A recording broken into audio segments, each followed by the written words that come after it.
You, John Fitzgerald Kennedy, do solemnly swear. I, John Fitzgerald Kennedy, do solemnly swear. That you will faithfully execute the office of President of the United States. That I will faithfully execute the office of President of the United States. And will, to the best of your ability. And will, to the best of my ability. Preserve, protect, and defend the Constitution of the United States. Preserve, protect, and defend the Constitution of the United States. So help you God. So help me God.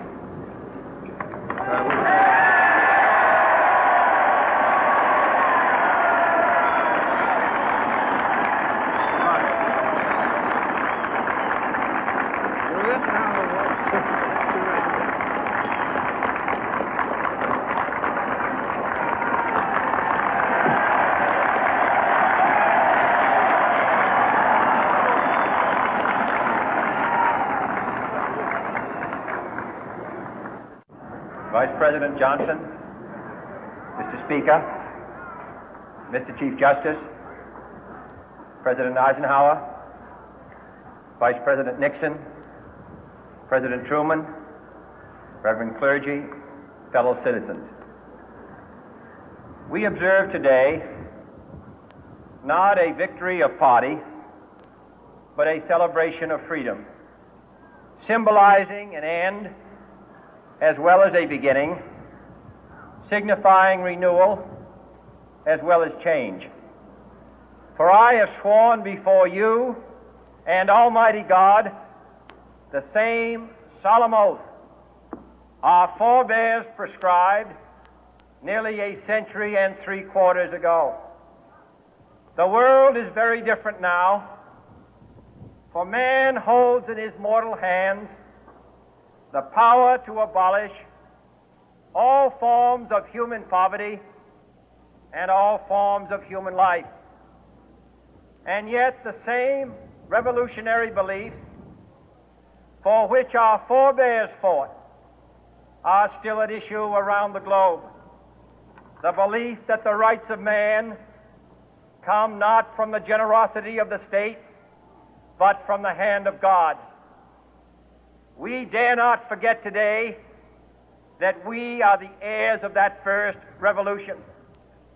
Let the word go forth from this time and place to friend and foe alike that the torch has been passed to a new generation of Americans born in this century, tempered by war, disciplined by a hard and bitter peace, proud of our ancient heritage, and unwilling to witness or permit the slow undoing of those human rights to which this nation has always been committed and to which we are committed today at home and around the world.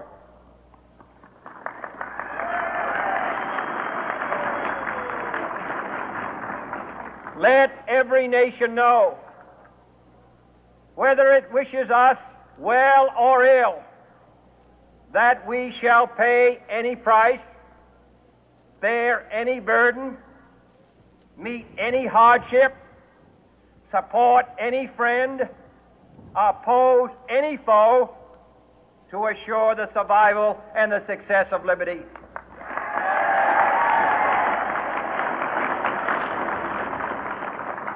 This much we pledge and more. To those old allies whose cultural and spiritual origins we share, we pledge the loyalty of faithful friends. United, there is little we cannot do in a host of cooperative ventures. Divided, there is little we can do, for we dare not meet a powerful challenge at odds and split asunder. To those new states whom we welcome to the ranks of the free, we pledge our word that one form of colonial control shall not have passed away, merely to be replaced by a far more iron tyranny. We shall not always expect to find them supporting our view, but we shall always hope to find them strongly supporting their own freedom, and to remember that in the past, those who foolishly sought power by riding the back of the tiger ended up inside.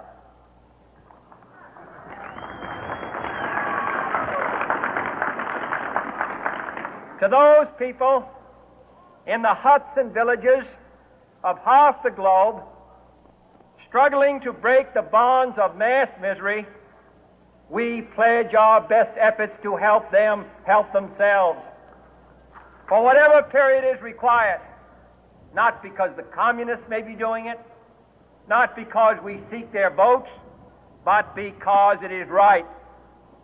If a free society cannot help the many who are poor, it cannot save the few who are rich.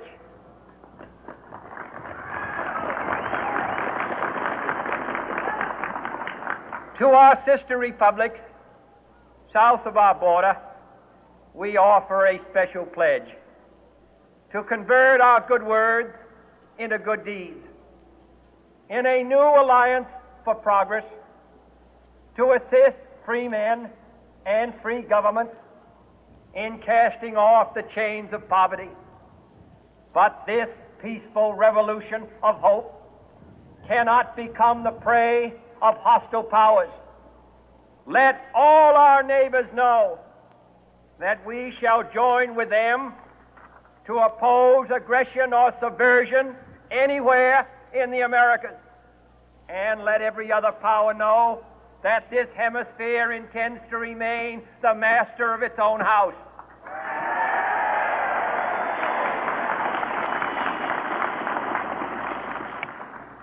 To that World Assembly of Sovereign States, the United Nations, our last best hope, in an age where the instruments of war have far outpaced the instruments of peace, we renew our pledge of support to prevent it from becoming merely a forum for invective, to strengthen its shield of the new and the weak, and to enlarge the area in which its writ may run. Finally, to those nations who would make themselves our adversary, we offer not a pledge, but a request that both sides begin anew the quest for peace. Before the dark powers of destruction, unleashed by science, engulf all humanity in planned or accidental self-destruction, we dare not tempt them with weakness, for only when our arms are sufficient beyond doubt can we be certain beyond doubt that they will never be employed. But neither can two great and powerful groups of nations take comfort from our present course, both sides overburdened by the cost of modern weapons, both rightly alarmed by the steady spread of the deadly atom, yet both racing to alter that uncertain balance of terror that stays the hand of mankind's final war. So let us begin anew, remembering on both sides that civility is not a sign of weakness, and sincerity is always subject to proof. Let us never negotiate out of fear, but let us never fear to negotiate.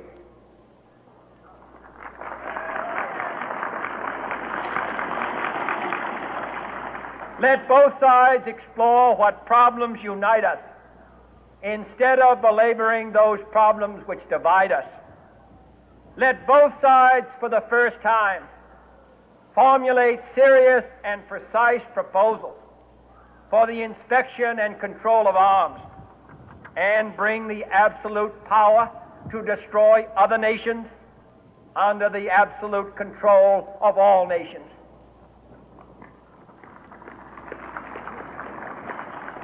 Let both sides seek to invoke the wonders of science instead of its terror.